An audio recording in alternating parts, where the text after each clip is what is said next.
Are you there, Jessica? I am. All right, we're going. Thanks for doing this. Great. Um, I guess kind of. I talked to you from Kim. I got your number, and it was just hey, you should have this person on the podcast. And I didn't know anything Uh-huh. about you, and then we had that conversation on the phone, briefly while we were both working, I guess, and you're into some really interesting things and some really cool stuff. So I want you to explain a little bit about the Covey Foundation, how you got into it, the whole story, the background about it, about moving to Florida and all that good stuff. Yeah, so thank you, first of all, so much for having me. I love Kim, and so she loves you, so this is a great connection to have made.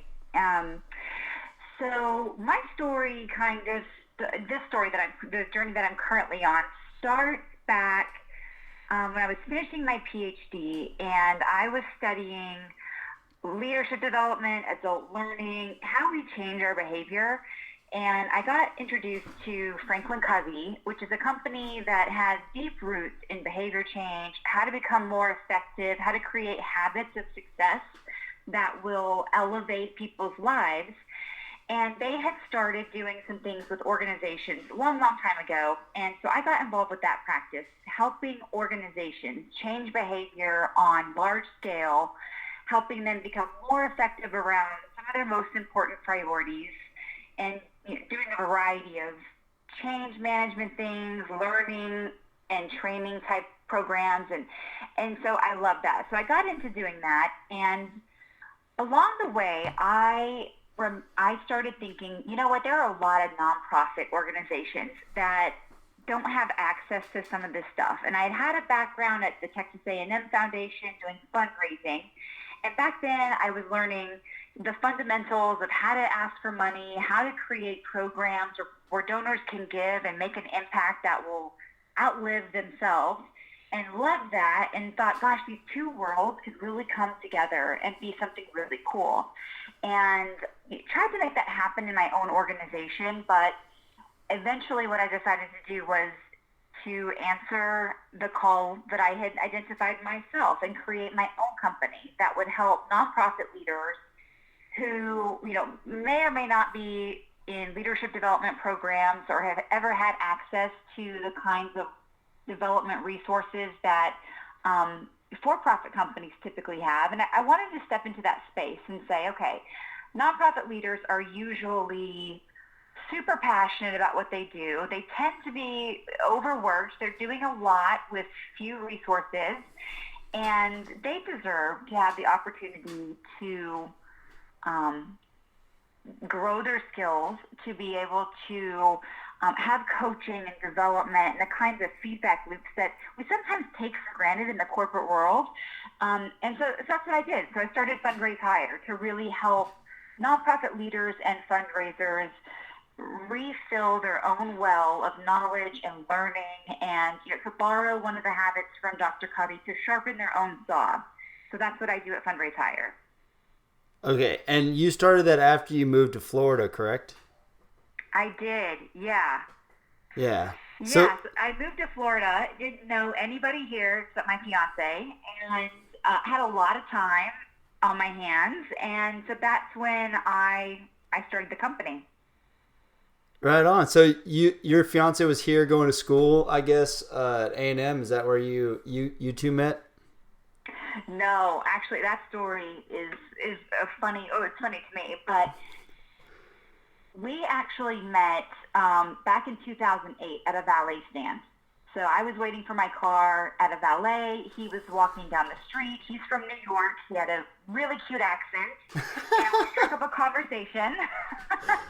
And, we ended up exchanging numbers and going on a coffee date the next day. And it was in that coffee date that he told me he was in Houston for training to move abroad. And, for me, type A personality, very driven, and know what I want. I said, okay, well, sounds like the date's over. And we kind of kept in touch over the years, but our second date wasn't until like 10 years later. He had moved abroad. We had become friends. then when he moved back, we reconnected when he was in Houston. So I was living in College Station, working for the A&M Foundation and going to school. And he is a marine engineer, and he was in Houston. Wow.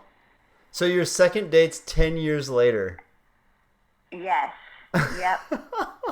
Did you, and I may have missed it, but did you say you stay in contact the whole time?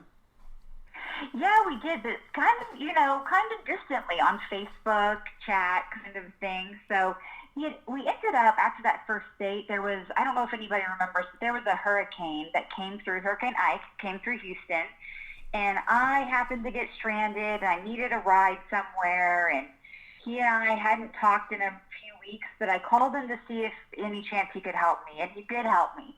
And so he just got, seared into my brain as this really nice guy that helped a girl, that didn't go on a second date with him, helped me in a pinch. And so, yeah, I developed a great respect for him, and then we kind of maintained this friendship over time, and it was never anything, weird or romantic, or we were just kind of, he was interesting, and we would keep in touch, and then, 10 years later, something changed. I love stories like that. It's so crazy. You met him at a valet stand, and then 10 years later, your second date, and then picking up that's just, that stuff is so cool how the universe or whatever you want to, whatever you believe in brings people together for whatever reason, like on their path. But kind of like, I guess, your thing, you bounced from the A&M Foundation into this, the Franklin Covey. I keep wanting to call it the Stephen Covey just because I want to say it after the book. I keep doing that to everybody. Like, hey, I'm having this person on there with the Stephen Covey Foundation or whatever. I keep doing that over and over. Yeah, Franklin Covey. Yeah, but it used to be the Stephen Covey Leadership Foundation, so you're not technically incorrect, but yeah. No, okay. Well, you go from that to this, and then you go into the nonprofit thing. And I love the fact that you just jump right into it, because that sort of stuff gets me like all fired up, that you see something that you want to do, that you're having fun doing, and you feel like it's your calling, and then you just jump right into this nonprofit thing and want to help people. Now, have you already started helping these nonprofits while you're working with them? And yeah. Go ahead. Yeah, I do. So, I do a couple of different things, and it kind of depends on where the nonprofit is in terms of their goals and the leader themselves. So I do a variety of things, from coaching, which is like, leadership coaching, effectiveness coaching, all of those kinds of things. The leaders that want to work with me for coaching tend to be, they have big goals, sometimes really aggressive types of campaigns that they're trying to do, or they love the mission of their organization, but they're starting to get some signs of burnout. They're tired, they're overworked, they don't really know what that next level is going to look like for them to keep pushing forward. So I work with those kinds of leaders who need some coaching, who need some diversity of thought. They need somebody pushing back on their ideas and helping them come up with better solutions, better kinds of ideas to execute on.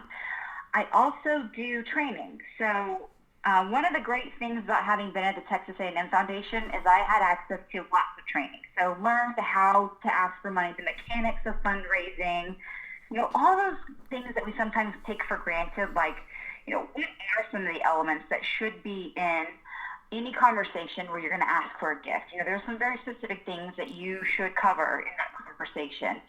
And a lot of small organizations are raising money, and they're doing pretty well, but it could be more sophisticated. It could be a more professional kind of career for somebody if they had a little bit of investment in their own knowledge and skills.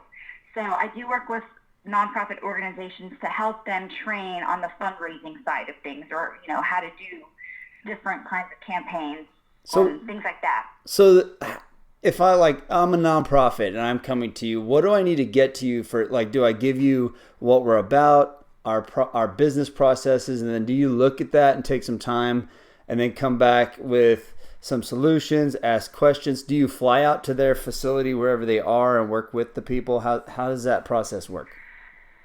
Yeah, so it depends.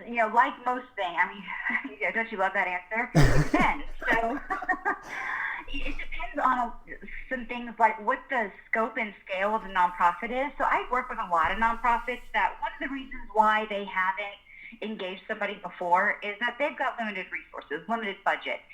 So, their only choice is they have to work virtually. We're going to do virtual meetings, phone calls. We're going to talk through, what certain things are. And then there are some that they've got a big project, they've got some budget to play with, and so they want me to come out and sit with them side by side and work through a problem together. But no matter, the modality that we're meeting, whether it's online, in person, on the phone, no matter that, we're definitely going to sit down and talk about their specific goals.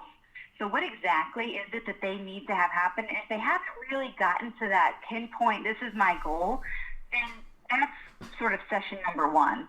Once we get what the end goal is, we can work back from there to decide, okay, so that's where we need to be in 2 years.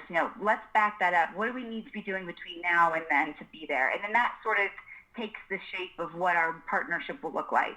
So do you actually, and on your leadership training stuff, which is really fascinating to me because leaders are from the top down, like top to the bottom. Like everybody is a leader in some sort of shape or form, whether by action or by thoughts or, by actual leadership position, whatever it may be. So do you work through the whole team of people?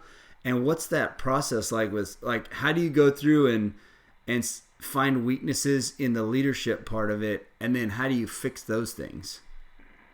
Oh, that's such a great question. And I love that you framed it up the way you did, because I agree with you 100%. There's a really specific difference when you say leader versus manager or supervisor.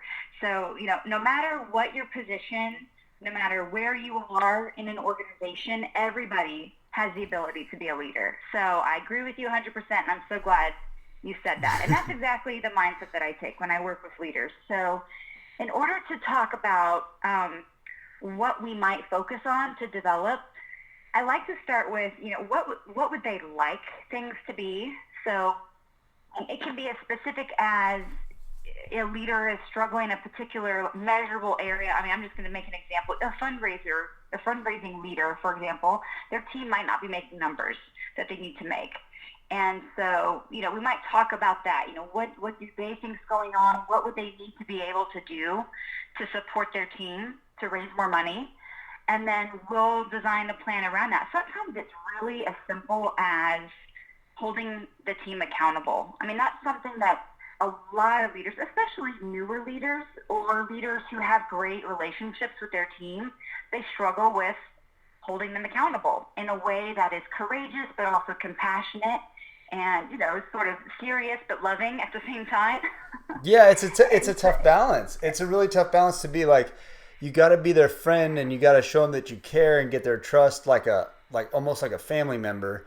But then at the same time, you still have to be, I don't want to say authoritative, but you have to be kind of a boss, or, you have to be able to hold a standard of some sort, so that things are reached. Because if it gets too relaxed, people just go, it's whatever. And then if it gets too strict, people go, man, I can't stand this micromanager crazy person.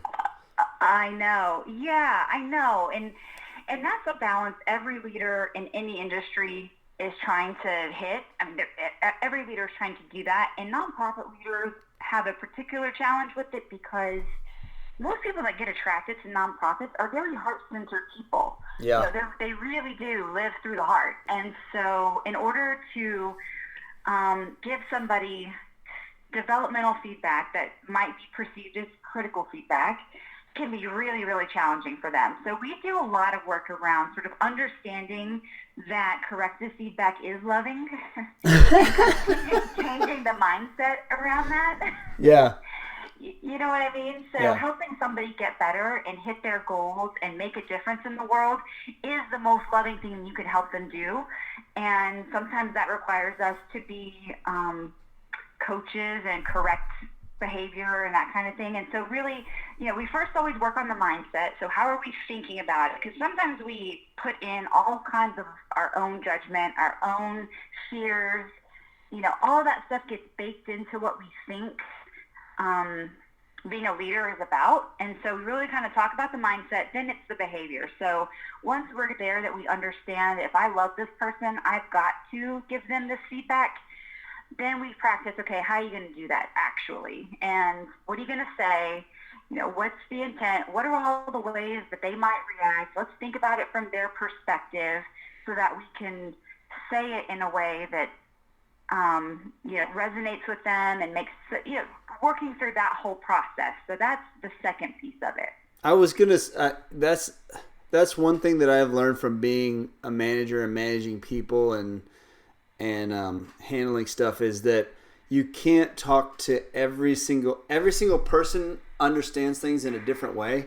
And so understanding your team and your employees and how to communicate with them, and then how to communicate with your bosses as well, so that you can take some relief off the team, and those sort of things are super important. And it's a really tough thing to figure out sometimes, but learning how to read the people who you're around and how to deliver the message where it comes across as constructive, not as like I'm throwing the hammer down, is super important.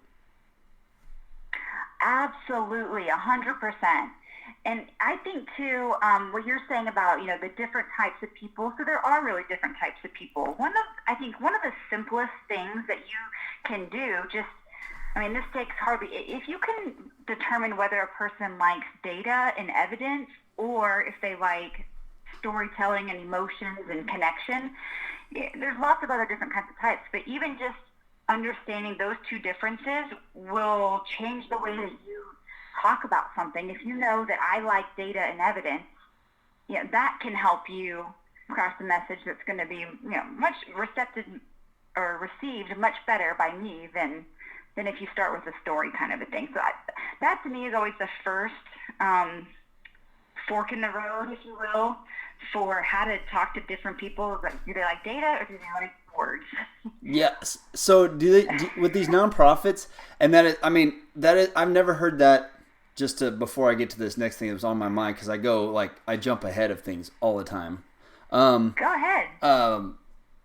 That is one of the most interesting ways I've ever heard that put, and it makes total sense in my head. The way you explained it, and just so simple like that, data versus stories. I'm going to take that and remember that when I look at people now. Like, does this person like data and evidence and proof, or does this person like a story, and can they visualize what I'm saying as I'm talking? Those two things right there are going to make, I can just already see in my head the huge difference of how I can deal with people just learning that. The next thing I was going to say is, and something that I thought about with the nonprofits is, are you dealing with a lot of volunteers? Yeah, a lot of cases we're dealing with volunteers. And in a lot of nonprofits, they really don't have a big staff that works there. Most of what they're doing is by volunteers. So that makes a really interesting dynamic, because there's, all kinds of things you can ask people to do when you're paying them money for their services.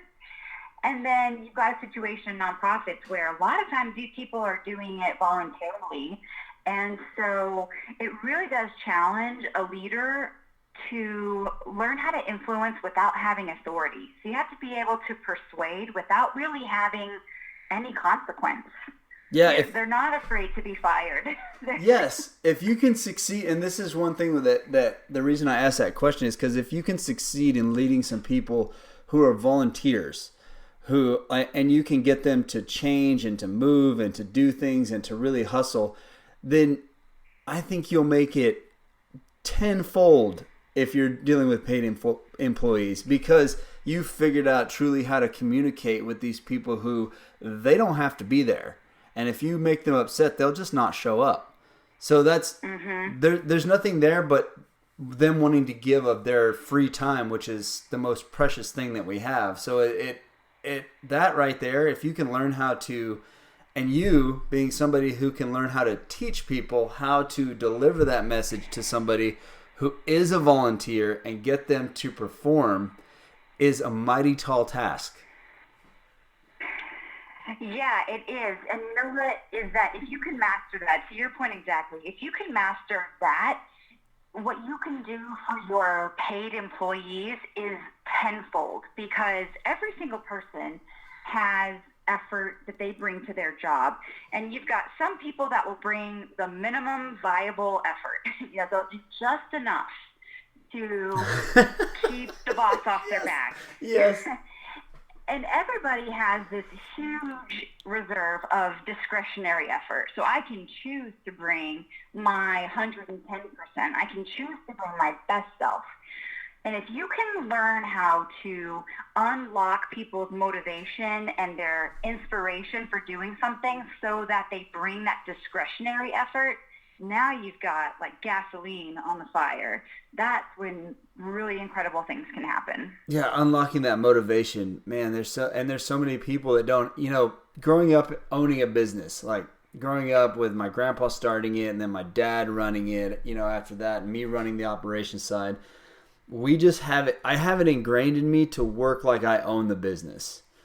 And so even though I'm an employee of somebody, no matter where I've gone after that, I work like I own the business. I'll overwork. I mean, I'll do more than I don't feel like I've done enough all the time.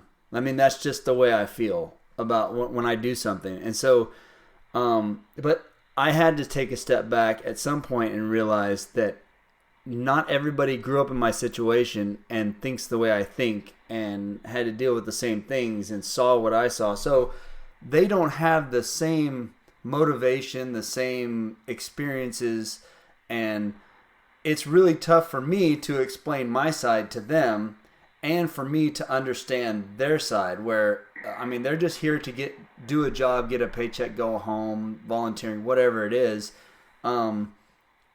It's a really tough puzzle piece to fit together.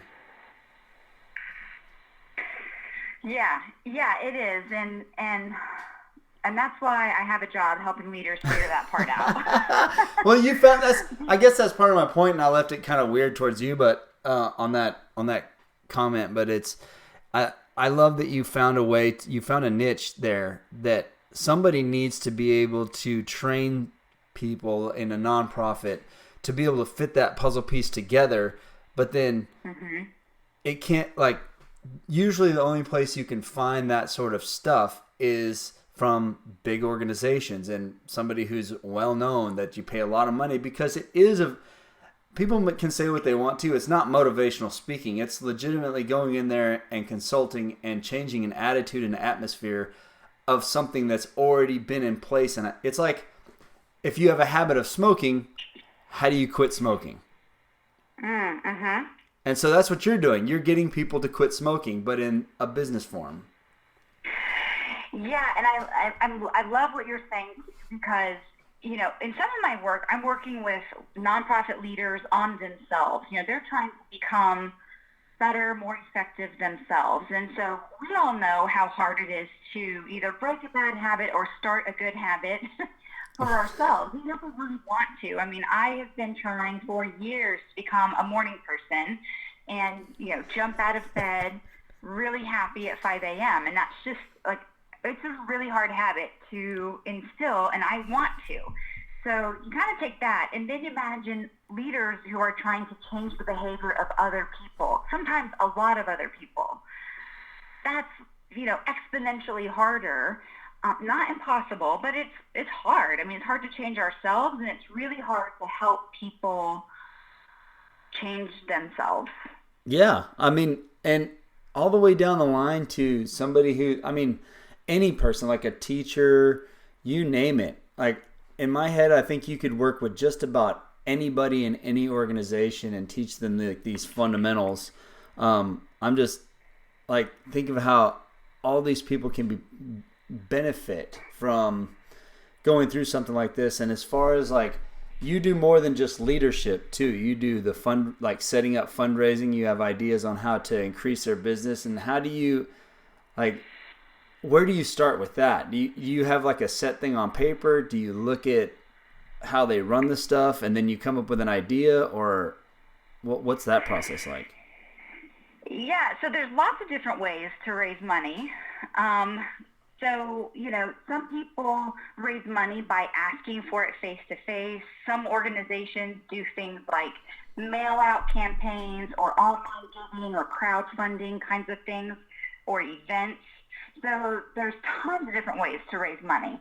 So what I do when an organization comes to me and they say, hey, we need to raise more money. We've got this, great opportunity to cure something, and we need to hit this goal to make that happen. That's awesome. I mean, that's part of why, to your point earlier when you said really anybody could benefit from this kind of coaching relationship, you're 100% correct. Part of why I do what I do is because I have such an excitement and passion for nonprofit causes, and having worked with nonprofit foundations for years, my heart is so intent on serving those kinds of causes. So I love that. So the first thing I do when someone comes to me with a big goal, they want to increase their fundraising. The first thing I want to understand is, well, how are they fundraising right now, and how's that going? And then, what would they like to do? Where are they looking to grow? And then we build a plan around that. So there's all kinds of industry benchmarks around what you should be spending to what you bring in. There's all kinds of ratios. And usually what happens is organizations get a little bit out of whack on those ratios, or they're wanting to break into a new kind of fundraising that they haven't done before. So let's say they've been doing events, and then now they say, we want to charge you in a phone call kind of a reach out. And so we'll help them put that together. And then, one of my most exciting projects to work on is when an organization has finally gotten to the place where they can hire a full-time fundraiser or a full-time executive director who's going to be fundraising. And, that's when we sort of can build from the ground up what they're going to do. Oh, gotcha. What have you found that's the most effective when it comes to fundraising? Like, is it just social media, like reach outs and ads, or is it the mailing, the email, the whatever it is, like whatever biggest bang for your buck? What have you found works the most? You know what? My answer really and truly is that what I found is your biggest bang for your buck has little to do with the channel. There are some channels better than others for certain kinds of things, but the most important thing to get the biggest bang for your buck is to connect emotionally with your donor. One of the things that a lot of fundraisers and nonprofits get into a bad habit of, I believe, is that they will kind of showcase all the things that they do. Here's all the reasons why you should give. Here's all the different places that we're making an impact. And that's really good information, but it's not as meaningful if it doesn't resonate with me, the donor. If it doesn't pull on something that's my experience, or I can't connect to it somehow, that's not going to be as powerful. One of my favorite examples of that is that there have been studies done where they showed pictures, a bunch of different pictures that were on a campaign for fundraising, and the organization, it was a pretend organization, but the setup was that, your money could help some number of children who are hungry. And so in one picture, it was, your gift could help all these children, had a big group of kids, and it got smaller and smaller and smaller.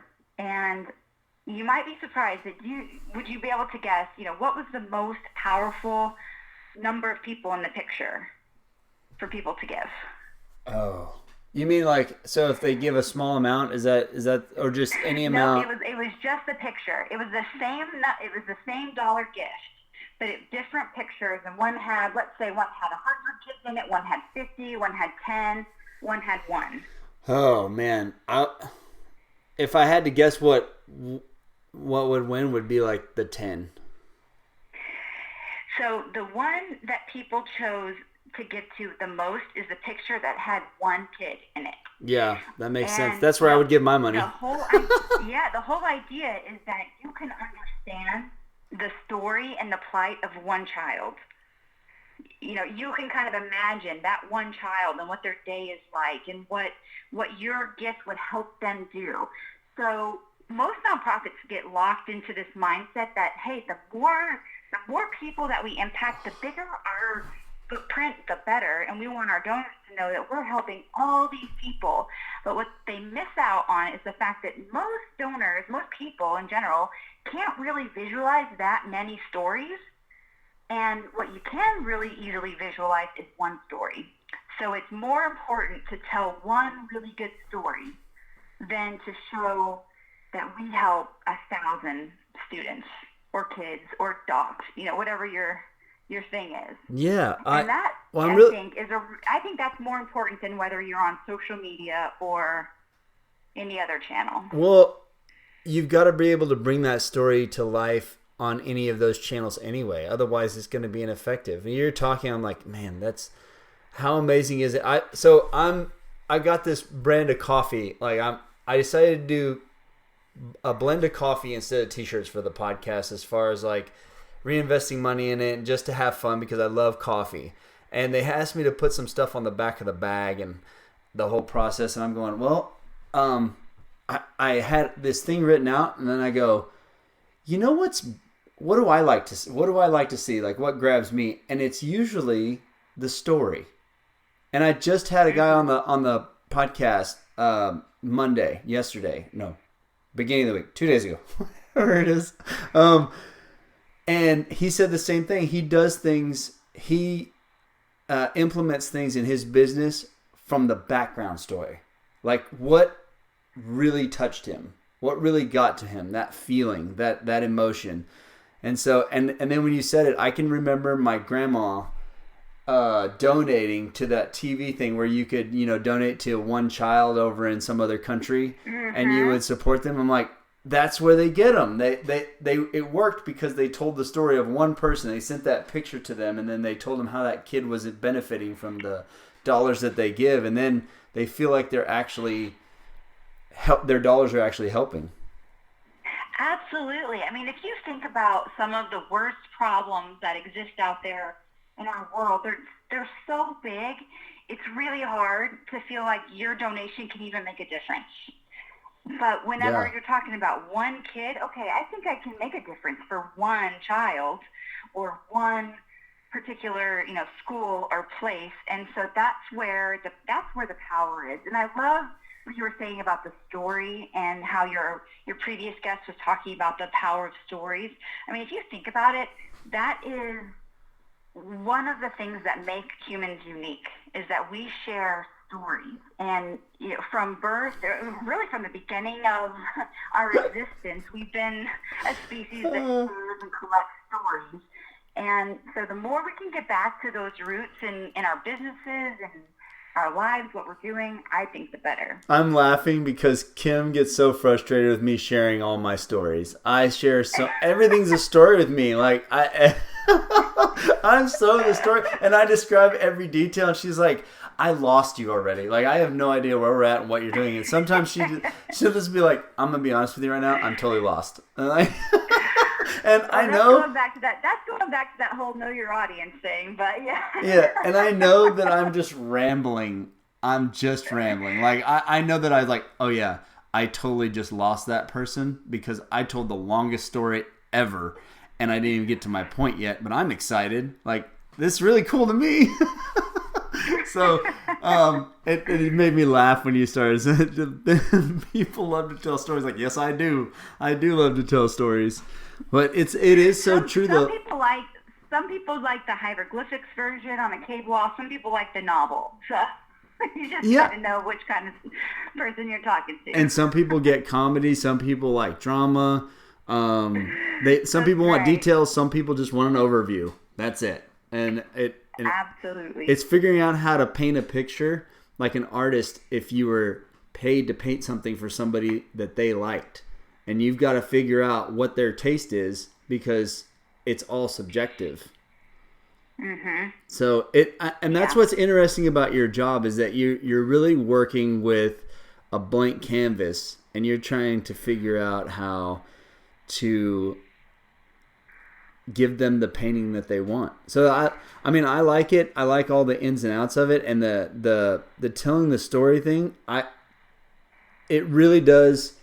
I think in connecting with people like that, like by sharing stories back and forth, you think about how you connect with human beings on I'm thinking myself on a friendship level, on a real intimate level with somebody.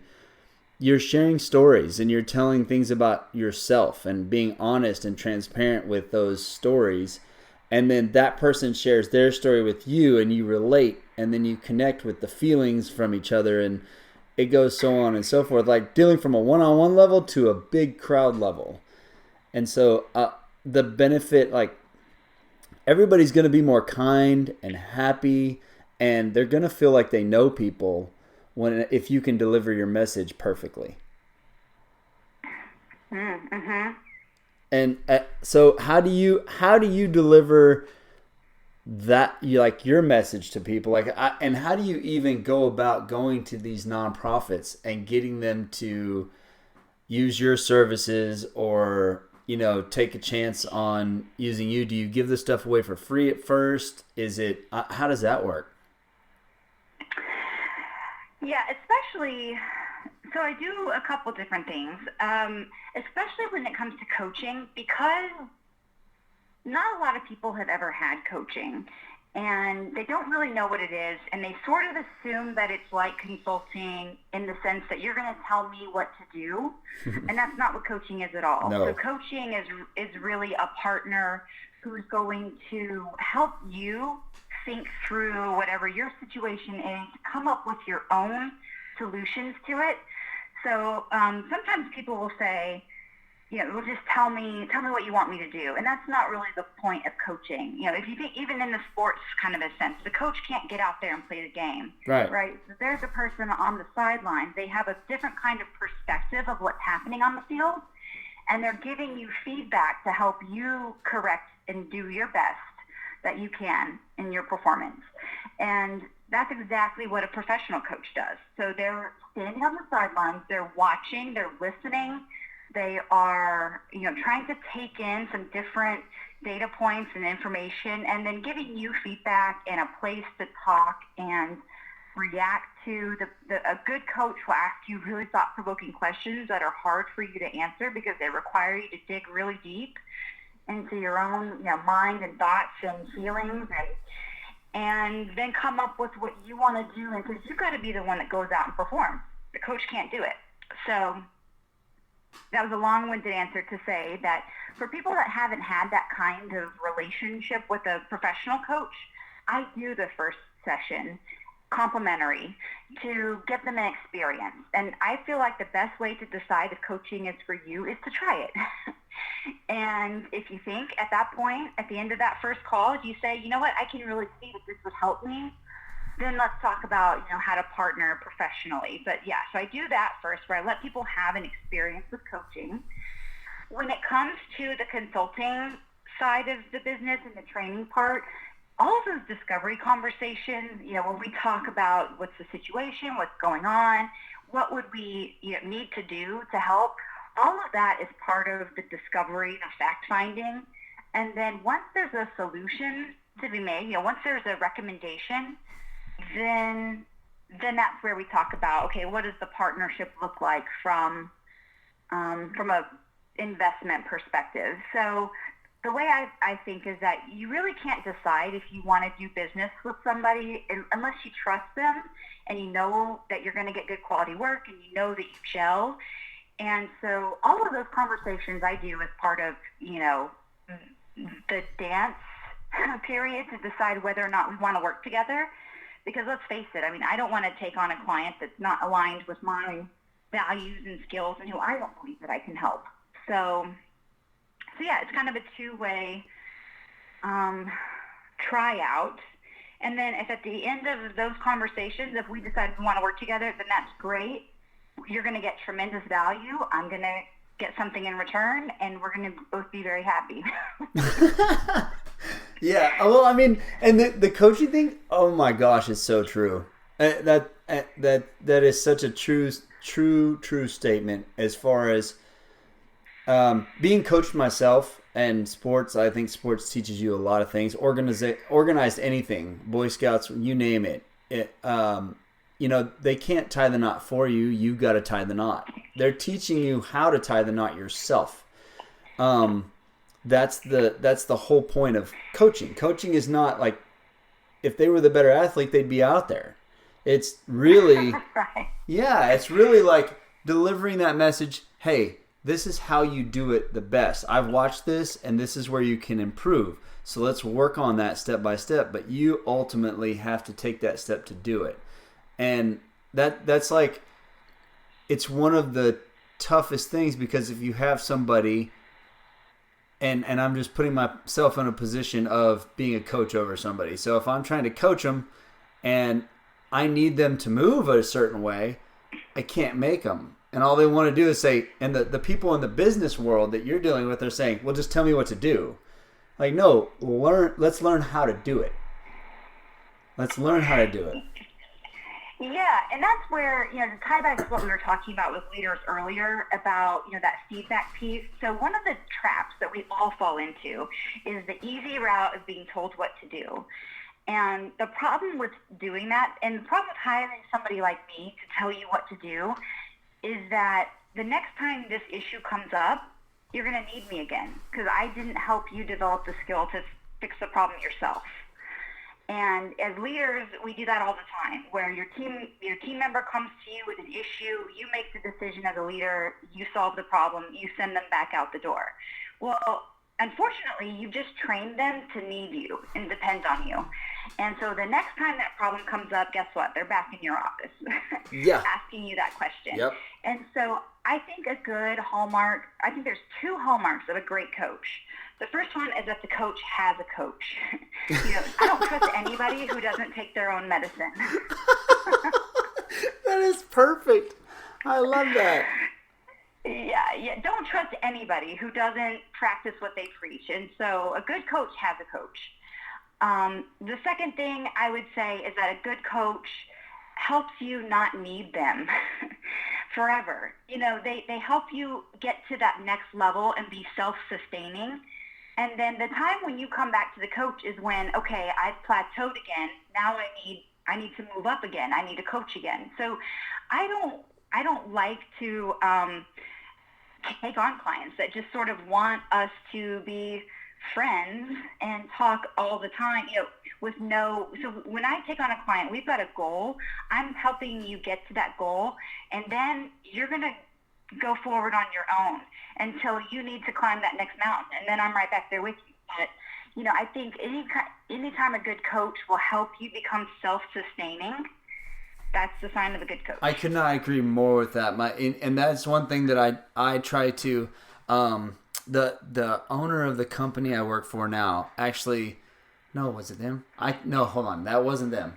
It was, I forgot who I heard this from, but they told me, they said, do you know what, how I look at an effective leader in my company? And I took the bait and I said, well, how? And he goes, that if they're gone, we don't miss a beat. Then they did their job. They did their job in training enough people that if they go out, that this thing operates. And that really is, I think it's so true, because you can't, if that one person gets sick, they get ill, they're out, they quit. What happens if something major happens? Then the whole organization, all these people's lives are just affected because they don't know what to do. So by being more abundant with your knowledge and telling people and sharing those things, you allow that to actually grow. It's kind of funny. It's like the reason I asked you if you give stuff away for free and giving the coaching away for free is because I've noticed a pattern in a lot of businesses and any organization, anything that becomes successful. A lot of stuff they give away for free. And then it comes back to them later in some way, shape, or form. And you're like, how do they make money? They're giving things away for free. I got to charge for everything. It's like, no, the abundance thing brings things back to you somehow in some big circle. so true. It's not only, I absolutely believe 100% in the abundance mentality and just how that will come back around to you, but I also believe that when you are really, me as a business owner, when I am 100% focused on adding value and blessing my clients and blessing the people that call me, I'm honored when people call me and want to explore working together. And I want to give value, and I want them to get something out of that conversation, whether or not we choose to work together.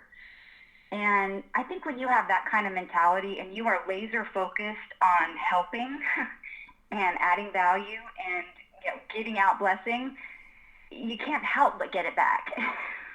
Yeah, it is true. It's so funny how it works out every single time like that. I mean, even back when I was fundraising full time, I had asked a donor one time, big donor who'd given millions of dollars to charity. I said, why do you keep giving? I mean, you've done so much. Why do you keep doing it? And the donor looked me square in the eye and said, in full seriousness, he said, you know what? Every time I give it away, it comes back to me. And so I just keep getting blessed with more and more money to give away. Yeah, and it's part of, stuck with me so strong. And it's part of like you almost have to do it genuinely too. He like that donor probably genuinely believed in what he was giving to, or him or her was giving Absolutely. to. So it's if you do things genuinely because you care and you want to share and help people out, like in your situation, you want to help people out. The nonprofits want to help people out. You keep giving in a way, like genuine way, that want to help people. Some people would look at that as losing, and I've had to even change my mentality to a bigger level to go, I've noticed YouTube stars, they put things out for free. Podcast people, it's free. Everything is free out there. And it's amazing that people have become successful by giving their product away. Mm-hmm. And that's so like your nonprofit has to become successful by giving their product away as well. Yeah. So I mean, that's the strategic bet that I'm making. That if I'm 100% focused on serving and adding value, that it will come back, and people will see that in my heart and want to work with me. So, we all have to I try not to make too many guesses, but I make lots of strategic bets. And that's one of them. Yeah, I mean, and it's genuine, so it comes off, and not everybody's going to do that. Now, have you ever said no to a client that comes and reaches out to you? Yeah, I have. For a couple different reasons. I've said no to clients that have unrealistic expectations and or that sort of want something that I know I can't deliver. So I refuse to take a client if I can't serve you and get you what you want. And that's just an integrity thing. For me, I can't wholeheartedly accept a fee if I know that I can't deliver what you want or need. So that's less common. The more common reason that I have turned down clients is if there's just a misalignment of value. I can't, or values, I should say. So I can't do anything that goes against my personal values. Or if I know that, I'm not in alignment with their values, then it's not going to be a long-term kind of relationship. They're not going to be a very strong testimonial for me, because that's going to be revealed over time. And so that's probably the harder one to say no to at the beginning, when you're first starting out, because man, when you're first starting a business, like any paying client seems like a really good idea. Yes. It's really hard to turn down somebody willing to work with you and pay you for your services. But, my experience is that when you take on clients that you're not going to work well with, or that just, there's signs early on that like, oh my gosh, this is not going to go well, you pay for it tenfold. You end up losing money on that deal because of the time and effort and stress and just problems that you end up having to deal with. So, I say it should be easy to work with clients when you're aligned properly. So Well, The work is hard, but working with the client should be easy. yeah, and I love that you don't work with people that don't align with your values, because that's basically your name out there. And if you look like you align with them, and you go like, it's so important to have yourself and your values up above a dollar. Yeah. It really is. And it's really, really hard when you're talking about supporting yourself to say no to that dollar from something that you don't believe is right on one side or the other, whether it be an organization that doesn't, that is supporting things that you don't necessarily support, or whatever that may be. Maybe the people want you to do some things that you don't believe are morally correct. Whatever the thing you don't align with, if you say no to that, that's another thing that's, man, it's a tough thing to do. Yeah. So I really have a lot of respect for people who can step back as business people, especially starting out, because it's so hard to go. It is so hard. Yeah, and I'm going to turn away your dollar because I don't believe in you. That it really is. I have a lot of respect for that. Thank you. And for me, it's just, it can't be any other way, just because once you start to erode that foundation that you have for yourself as a person, it never stops, right? And then before you know it, and when I say that things that are not aligned with my values, I work with lots of causes that I don't necessarily have a personal attachment to. Sure. I've got things that I'm really attached to because I've had experiences or, exposures that make me really care about that cause. I work with lots of causes that I think are great, but that I just don't personally resonate with me. When we're talking about misalignment of values is I could never take a client who wanted to start a campaign to make smoking cool again.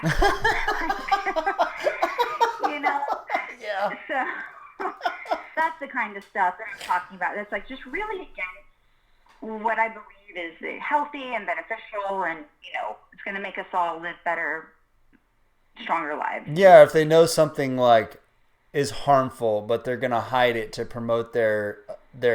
I mean, it may have a beneficial factor, but what if it's harmful and they want to squash something and not put out there that it is harmful, and so that sort of thing happens all the time, from food to chemicals to you name it. People, you hear stories and read things about how people do that, and it's just, it's mind-boggling to me how that, people like that, again, that circle came back, and it came back to bite them in a super stressful kind of way that, yeah, you got the dollars you wanted, but are you happy with what you've done, and can you live with yourself? Yeah, and I would say, too, probably the misalignment happens less. It's very rare that it's kind of a cause-related misalignment. It's more often a misalignment in the fact that, the leader doesn't really want to do the work. After the first conversation, they're kind of paying lip service to this, and maybe somebody's told them they need to develop, but they don't really care about developing. Those are the kinds of misalignments that are much more common. Or if it's we want our fundraiser, we want you to whip our fundraisers into shape. Yeah. Well, if there's not, if we don't approach it from a really healthy developmental kind of mindset, then I don't really, I'm not here to literally whip your fundraisers into shape. So. Yeah, you can't run the fundraiser. You can't do that. I'm not going to, no. Yeah, so those kinds of misalignments are much more common than the cause-related ones. That's another tough one. Recognizing when somebody's just paying you lip service. You know what? You're paying me to be here and to coach you, but you really aren't taking in anything that I'm saying. So we just need to part ways. Mm-hmm. Because and it's not uncommon that it takes a little bit of time. I mean, even in my own coaching, there are things that I will say, I commit to doing this, I want to do this. The deadline comes and goes, I didn't do it. There's all kinds of excuses and reasons why. Sure. That's natural. That's part of the relationship. It's really that intent to, are you really trying to get better? We're all fully realizing that changing your behavior is hard. Yes. But are you really committed to this process? And if you aren't, then, it's a waste of both of our time. Yeah, that's recognizing the effort. It doesn't matter. You can fall 100 times trying to change a habit, because it's a habit. I mean, you've had it there for however long you've had it there, but trying an effort and really like your intent is almost everything. Almost. Yeah. I say almost because there are certain cases, but I mean intent and what your intentions were mean a lot. I mean, if your intentions are in the right place, you're going to go down the right path. You're going to be trying to do what's right, and then you're going to really try to get better. And you may not get better, and it may take you 1,000 tries to get better. But if you keep going, and I have that struggle. That's why I'm saying this in this manner, is that I have that struggle. When you said that, it's like, man, I struggle with it all the time. Is I get habits, and then I go right back to that habit, even though in my mind I'm telling myself, hey, keep this in your head. Keep this in your head. You need to do it this way, and you need to do this next time this situation comes up, whether it be from personal side or work side. I mean, it's a struggle everywhere for me. And so that intent and like my intention is always to be better. And I'm like, it's almost like a boss doesn't even have to criticize me because I'm harder on myself, but I also know it's coming, and I know I've made somebody mad, so I've got to learn how to take, I've got to take that, but I still know when I mess up, and it's like, man, my intention was not to do that, and I did it again. Okay, let's relook at it, go at it again, and try again. And so that's something I struggle with is that, but my intention is there, and that's where I know that I'm on the right track. This is one of my favorite things to talk about because I agree with you 100% that your intent is probably one of the most important things in anything. Your relationship, your communication, your role as a leader or a supervisor. Intent is so important. And I think here's the tricky thing, though. We judge ourselves based on our intent, and we judge other people on their behavior. There you go. Not their intent. Wow. That's man, perfectly said. Perfectly said. That couldn't be more true. And therein lies, a lot of the conflict that we end up finding ourselves in is that, we give ourselves a lot of grace when it comes to our intent, and we sometimes forget to extend that grace to other people because their intent wasn't to screw up either. But it happens. You know what I mean? So I think what you're saying is so important for us to remember, not only to forgive ourselves a little bit quicker, but also to forgive others because yes, their intent is usually positive as well. Yes. And what I've tried to tell myself to do, and through like a bunch of books, and I get the luxury of driving around everywhere, if you want to say it's a luxury of driving a lot of miles, and then I get to listen.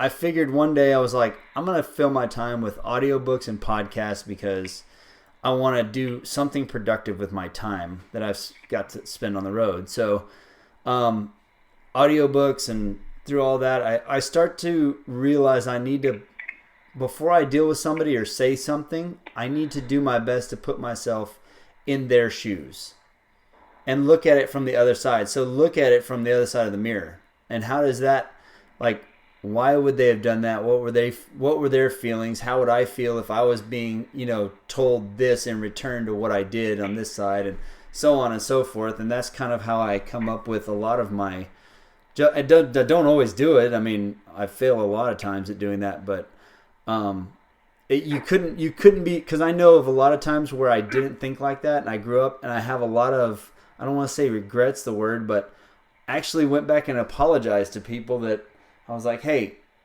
I totally mistreated you in this situation. Yeah, it takes a big person to do that. So I don't know how big a person I am, but that intention thing and what you said and forgiving yourself is, it's a big deal to me. It means a lot. I think it means a lot on how, if you can bring a little bit of joy to somebody's life by forgiving them, making it easier on them, allowing them to work better through a mistake, it's crazy important. I mean, I hold that high on the list in how I want to treat people. And it's like, I've heard I've heard a couple people say this, and I'm some of the biggest fans of them. It's like I want everybody to win. Like, I want everybody to win. I think everybody can win, and I want everybody to win. And I think it's sad when people don't. Mm-hmm. And so I try to put that in perspective, and so yours is kind of the same thing with that. I mean, you kind of want everybody to win, and you want them to use your service and make them successful, and then you don't want to be talked about. You want them to be talked about. Absolutely. Yeah, that is, and I think that I learned that. So fundraisers are really good about that. Development professionals, because they're never the people in the spotlight. You always are elevating the donor, the person who received the gift. I mean, that you're always a background player. And I've learned to find a lot of joy in being a background player. I love that. I love being a connector of people and letting them shine. So if you can be a person that cultivates a joy and letting others shine, man, life can be so rich. Yes, it can. Well, okay. We've been doing this for an hour. So, oh my gosh, wow, time flies. Yeah, it's right at an hour, and I know I say that a lot of time, but these things do fly. The conversation can get good, and then it just keeps going. And I could do like 2 and 3 hour podcasts, and talking to people just because I love doing it, and especially with something interesting is what we're talking about. But go ahead and tell everybody the name of your company again, where they can find you, and the information, and let everybody know all that good stuff. Yeah, so my company is called Fundraise Hire, and you can find me at fundraisehire.com.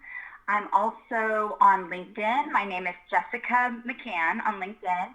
I'm on Instagram with Fundraise Hire, or you can email me directly, jmccann, and that's MCCANN @fundraisehire.com. I would love to talk to anybody who has an interest, whether it's a leader who's facing down a big goal. Maybe it's somebody who's been in the role for a while. They're tired. They're burned out. They're pretty worried about how they're going to deliver next year above and beyond what they've done this year. Or they've got a new team and they're trying to come together and do something amazing, but they're bringing together new people, new volunteers, new board members, any of those things. I'd love to talk to you. I'd love to hear your story and, explore whether or not a relationship in coaching makes sense. Well, I hope you get tons of business. I hope somebody from this podcast listens to this and calls you and says, I need to use your service. That would make me so happy. It would make me so happy if somebody did that, because I think what you're doing is great. I'm fascinated by it. I think the work you're doing and what you chose to do is wonderful. So I really appreciate this, Jessica, for you being on. It was my pleasure, truly, Aaron. Thank you so much for the opportunity, and thanks for what you do, too. This is awesome work. Thanks for sharing good stories. Now you're making me blush. All right. Thanks, Jessica.